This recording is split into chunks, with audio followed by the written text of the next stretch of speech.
Welcome to Midlife Men with me, Philip Briscoe.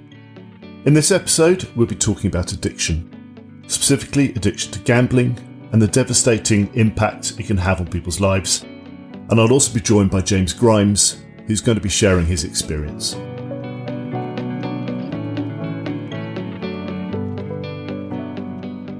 Welcome, James. Thank you for having me on, Phil. Thank you. So, James, perhaps you could just introduce yourself. Sure. I'm Head of Education in the Big Step at Gambling with Lives. That's quite a mouthy title. In short, this all comes from a 12-year addiction to gambling. So first and foremost, I'm in recovery from gambling addiction.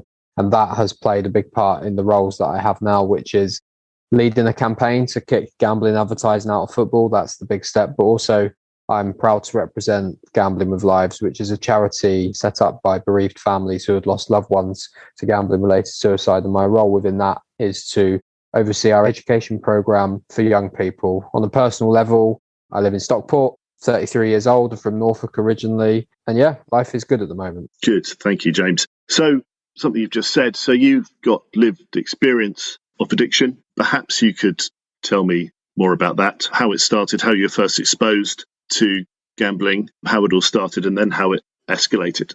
Yeah, I mean, it started for me as a child. So I'm from a town in Norfolk where there wasn't a lot to do. And as a child, the only place to gamble in our town was a very small, hidden, windowless, dingy bookies that, as a kid, I remember I was quite scared of. I used to think that's not a place where I ever want to go. But around the time when I was 16, 17, this was in 2007, everything changed with gambling in this country. And all of a sudden, we all had access to a casino in our pockets with online gambling.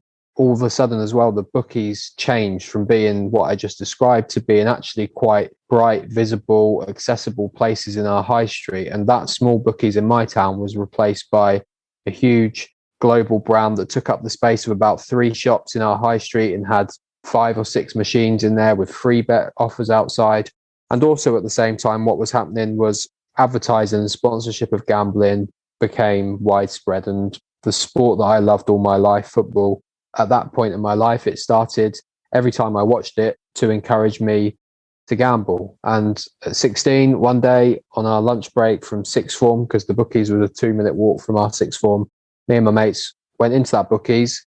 We knew the manager. The manager didn't ask no questions, didn't check our ages. And I put a £5 football bet on at 16. And that was the start of a 12-year addiction, which I'm sure we'll get into. But the thing that I'd love to really emphasize at this point is maybe to challenge some perceptions of gambling and gambling addiction. I had a great upbringing. I had an amazing family. I had a good life. I was so motivated and doing well at school. I was off to university. I had 100 things on my wall, like literally 100 things written down on my wall that I wanted to achieve before I was 30. I had my whole life ahead of me. And then I feel strongly that gambling found me, especially at that ripe, susceptible age of 16 years old. And also another challenge maybe of a perception is that I really don't feel like I have an addictive personality. That's something that you may hear quite a lot. I've never been addicted to anything else. I've never had any other problems in my life. Yes, obviously I've had things go wrong like everybody does, but there's been no other main thing that's caused so much harm to me as gambling did. So I think that I just had a random contact with an addictive product at an age where my brain wasn't fully developed. And that's what created 12 years of just horrible, awful, devastating addiction. And I'm guessing you weren't the only one then. No, I mean, there were a number of people in that town that I've now come to learn had addiction problems too. I think as well, being from that small town with not a lot to do, can't escape the fact that we probably use gambling as a bit of escapism because there was nothing much more to do. And yeah, I know that not just in my town, obviously there are millions of people that have been harmed by gambling in this country. And can you describe, to those of us that aren't used to gambling or going to the bookies or even putting bets online, how did it escalate? Did you start to win early? What caused the addiction? Good question. The term you use there that is really crucial is a big big win or a big first win. That actually didn't happen to me, but it's so common in stories of gambling addiction that a young person or anyone that gambles in their early stages of their gambling journey experiences a big first win. And what that actually does is your brain has an explosion of dopamine. You can't believe that you've been able to do this. You've been able to win this money.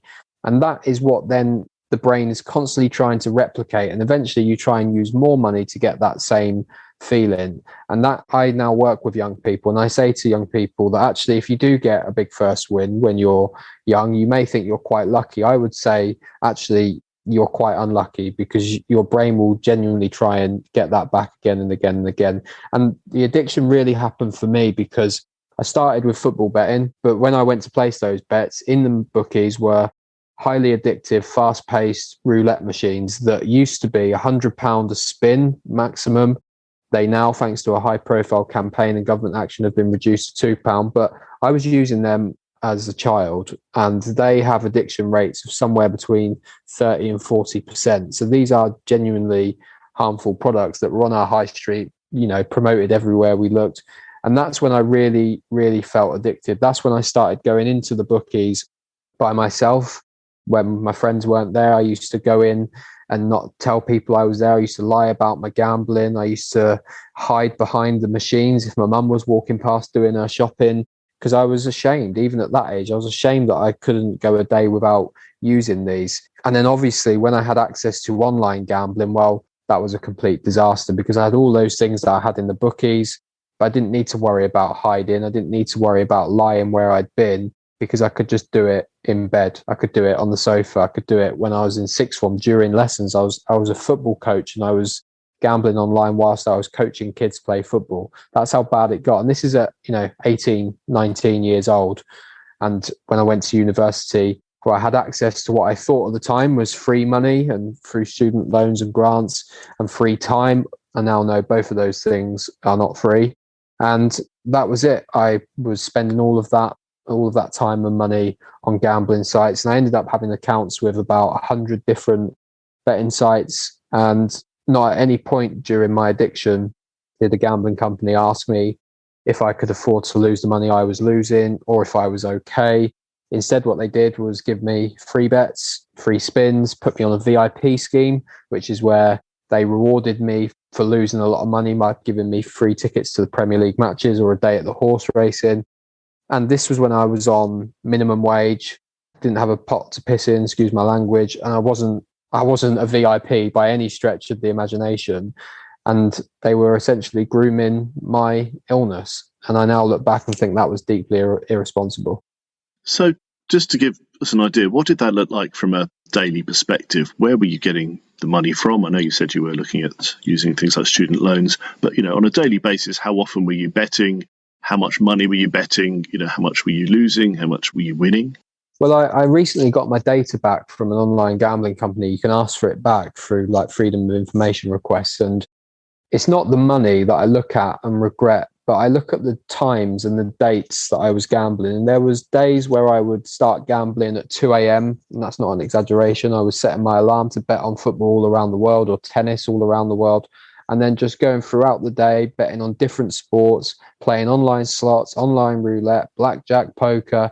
It was completely all-consuming. The idea of watching sport without a bet on used to make me shiver, and it became the only thing that I wanted to do. And it is that all-consuming nature. It's the first thing that I thought about when I woke up. It was the last thing that I thought about before I went to bed. And I remember thinking, this is my life. This is all I'm here to do. I will never have a life not like this. I couldn't imagine a life without gambling. Of course, that has such an impact, because if you're focused on that so much, everything else is a complete distraction or a barrier between you and your addiction.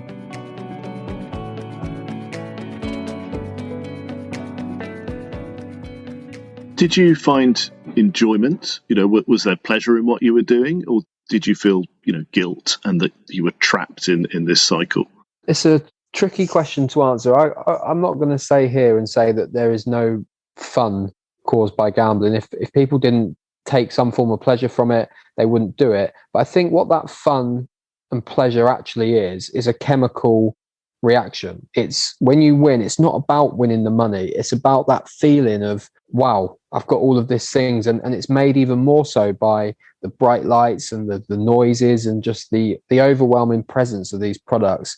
And eventually what happens is that fun runs out. And actually, I got to a point where I preferred to lose than I did win, because the idea of winning meant that I had to carry on doing this thing that I knew was destroying my life. If I lost, I knew that I'd lost all my money and I couldn't go back to it. And to answer your previous question that I realized I didn't answer, the money that I was using for this was rarely mine. This was money that I was getting through payday loans. I had 20 payday loans at one point, where, as an example, I was forging my own bank statement on Paint, sending it to a payday loan company to pretend that I was earning more money than I was. They would give me the money within minutes. My bank would accept the money, and then I'd deposit that money straight onto a gambling site without any question from any party involved at all. So, of course, I take responsibility for my recovery. But in that process, a payday loan company, a bank, and a gambling site accepted money that was basically fraudulent without any question at all.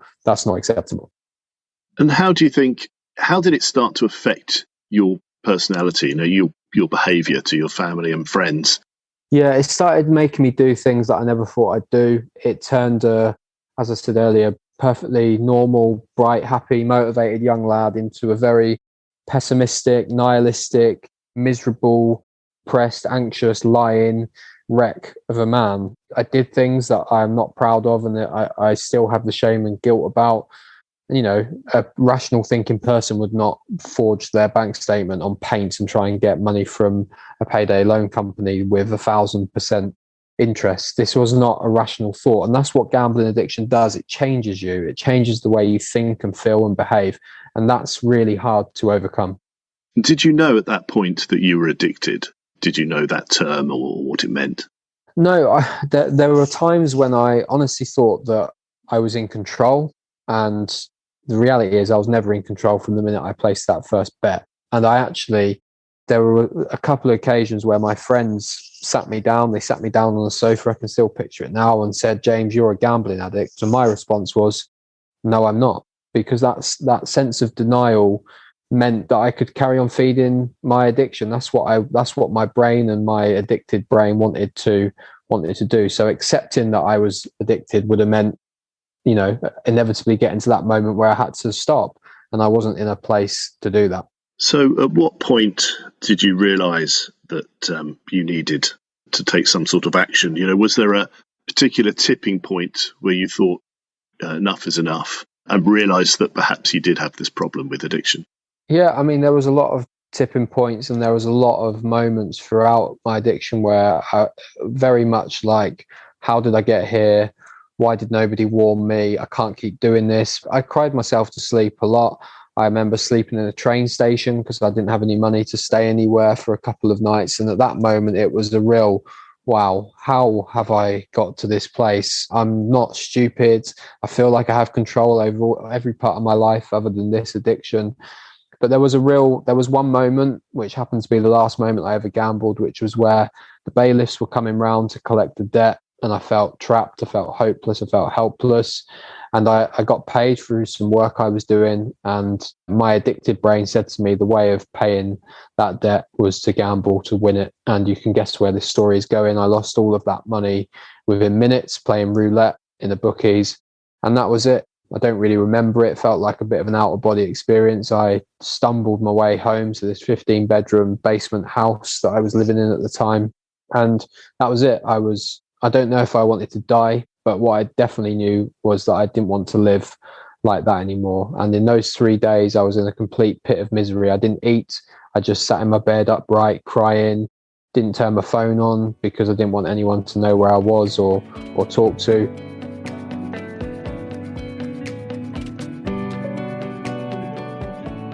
But then something did happen in that I opened my laptop on one of those days and I was so addicted to gambling that although I didn't have the money to gamble, I was watching people play roulette on YouTube. And as I was doing that, a documentary popped up. It was about an Irish postman called Tony O'Reilly, who was a gambling addict and came out the other side. And it was the first time I realized I'm not the only gambling addict in the world and that it is possible to have a life after this. And that was it. That was the last time I ever gambled. And yeah, that was 5 years ago. So what did you do next? What did you do once you realised that, enough was enough? First thing was I rang my mum and I told her about how gambling was making me feel, not just the impact on my money, but this was the first time I said, look, this has changed who I am. I'm depressed. I've been crying for 3 days in this pit.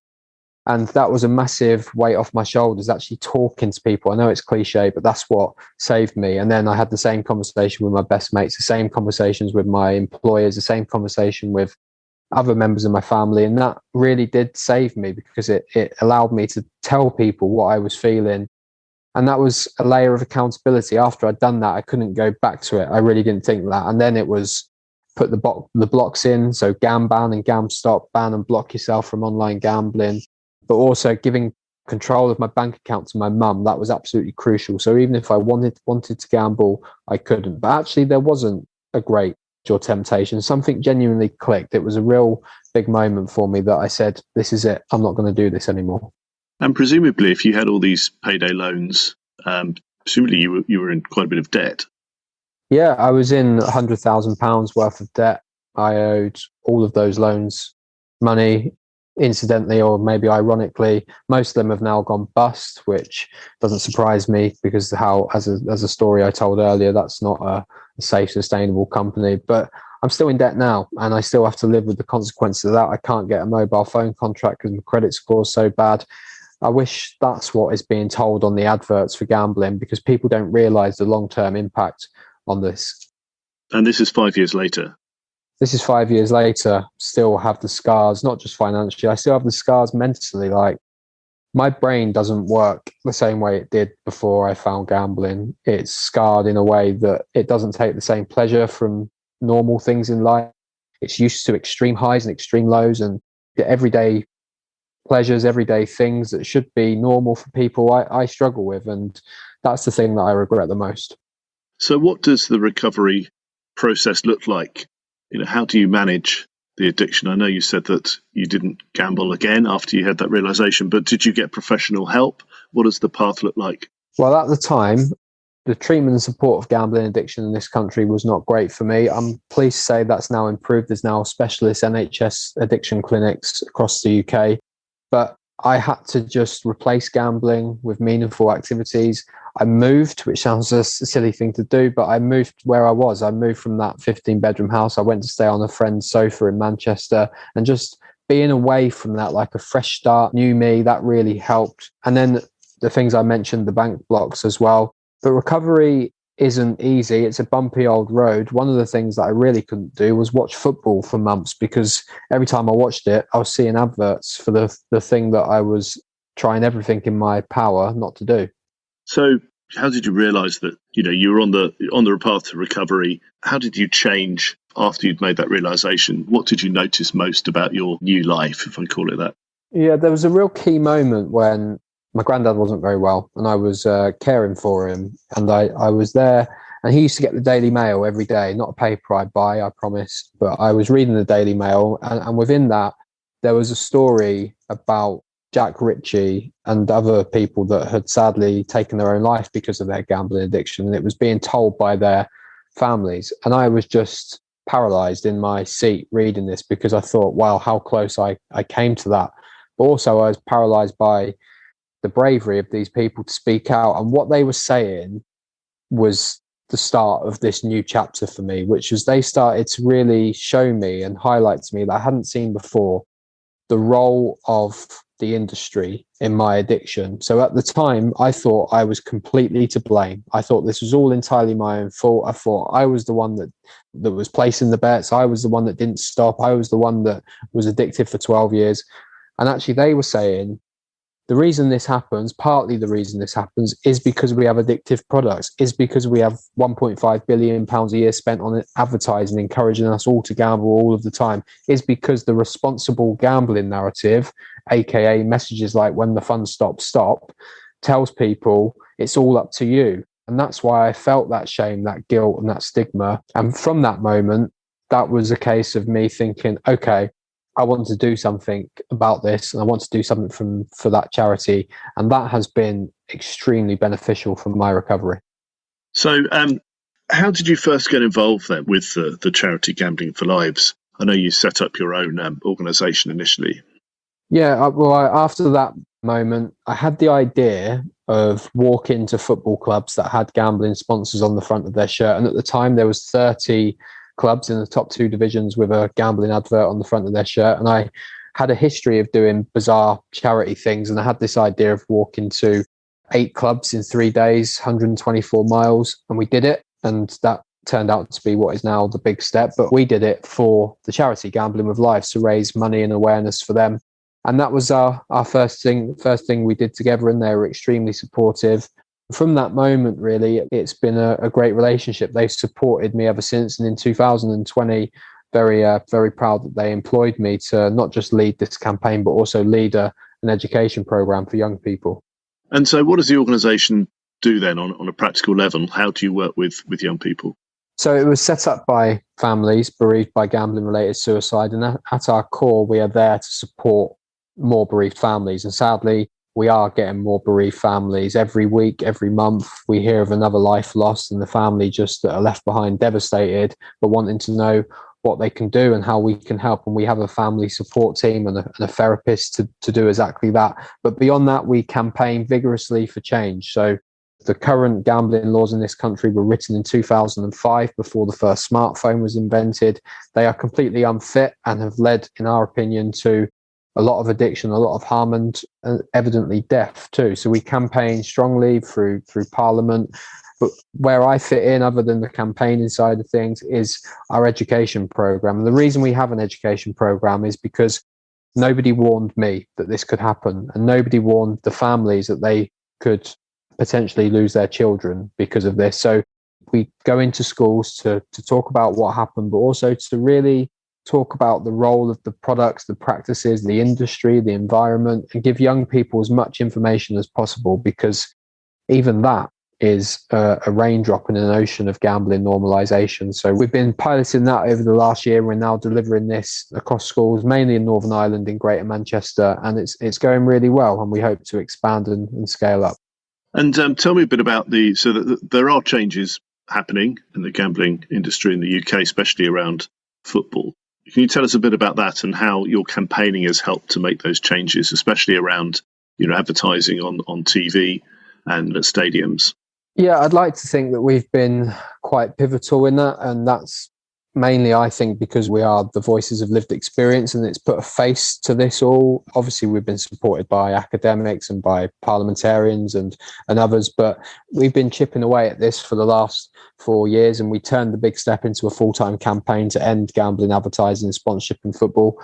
And we never thought that would happen overnight, because we're not naive, but we do see the small steps along the journey. And so during that time, we've seen the Advertising Standards Authority put a rule in to say that footballers can no longer appear in TV advertisements for gambling, which is quite a big deal. And only last week, the Premier League has voluntarily agreed to phase out gambling sponsorship on the front of their shirts. And if you remember, I said when we started this, there were 30 clubs in the top 2 divisions with a gambling sponsor on their shirt. So that is a big step, if you pardon the pun, for us. And it is a significant acceptance of the harm caused by gambling advertising, but on its own is incoherent, because there's 700 gambling adverts every 90-minute match. And so we need this to encompass all forms of gambling advertising in football, at every level of football and in every country. This new ban doesn't include Rangers and Celtic, who both have an online casino on the front of their shirt. James, what advice would you give somebody who